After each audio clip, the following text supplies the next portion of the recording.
நடிகர் விஜய் நடித்த ஜனநாயகன் திரைப்படம் சென்சார் பிரச்சனையில் சிக்கி வெளியீடு தள்ளி போனது குறித்து மக்கள் குரல் பகுதியில் எழுப்பப்பட்ட கேள்விகளுக்கு காஞ்சிபுரம் மாவட்டம் ஸ்ரீபெரும்புதூர் பகுதி மக்கள் தெரிவித்த கருத்துக்களை பார்க்கலாம்.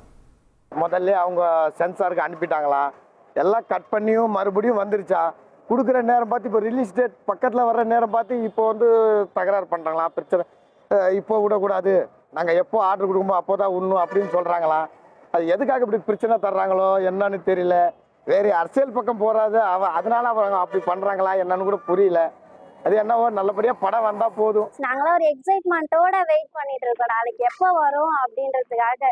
இப்போ தேட்டர்லாம் ரொம்ப டிக்கெட்லாம் புக் ஆகிட்டுல, நான்லாம் தேடி தேடி போயிட்டு அந்த ஃபர்ஸ்ட்டு அந்த டிக்கெட்டை புக் பண்ணி வச்சிருக்கேன். அவர் சென்சார் வெளியிடுறதுனால இன்னும் அதோட ட்ரையல் கூட வெளியில் ஆகலை.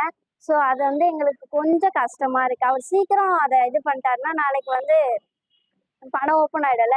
அவருடைய லாஸ்ட் படம் கொஞ்சம் கஷ்டத்தோட நல்ல ஒரு எக்ஸைட்மெண்ட்டோட அவர் எப்படி நடிச்சிருக்காரு அப்படின்றத நாங்க பார்க்கலாம் அப்படின்றது வெயிட் பண்ணிட்டு இருக்கோம். விஜய் சீக்கிரமா அதை வெளியிட்டா கொஞ்சம் நல்லா இருக்கும்னு தோணுது. சென்சார் ப்ராப்ளம் இது இல்லை, எல்லா படத்துலயும் தான் அரசியல் பேசுறாங்க, எல்லா படத்துலயும் தான் வருது. ஆனா இதுலயும் அதே மாதிரி தான் இருக்கும். அதனால இது ஒரு பிரச்சனையா சென்சார் கொடுக்காம இருக்கிறது எனக்கு ஒன்றும் சரியா படலை. அரசுக்கு அது எப்படி பாக்குறீங்க? அரசியல் வரத்தால தான் இவ்வளவு பிரச்சனை, இல்லைன்னா படம் வந்திருக்கும் கண்டிப்பா. அதான் கடைசி படத்தால தான் இவ்வளவு பிரச்சனை, இல்லைன்னா வந்திருக்கும் கண்டிப்பா.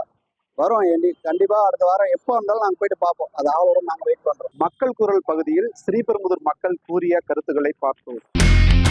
இனி செல்லும் இடமெல்லாம் செய்தி. தந்தி டிவியின் வாட்ஸ்அப் சேனலை ஃபாலோ பண்ணினா செல்ல இருக்கும் இடமெல்லாம் செய்தி. இதோ QR கோட் இப்பவே ஸ்கேன் பண்ணுங்க, ஃபாலோ பண்ணுங்க.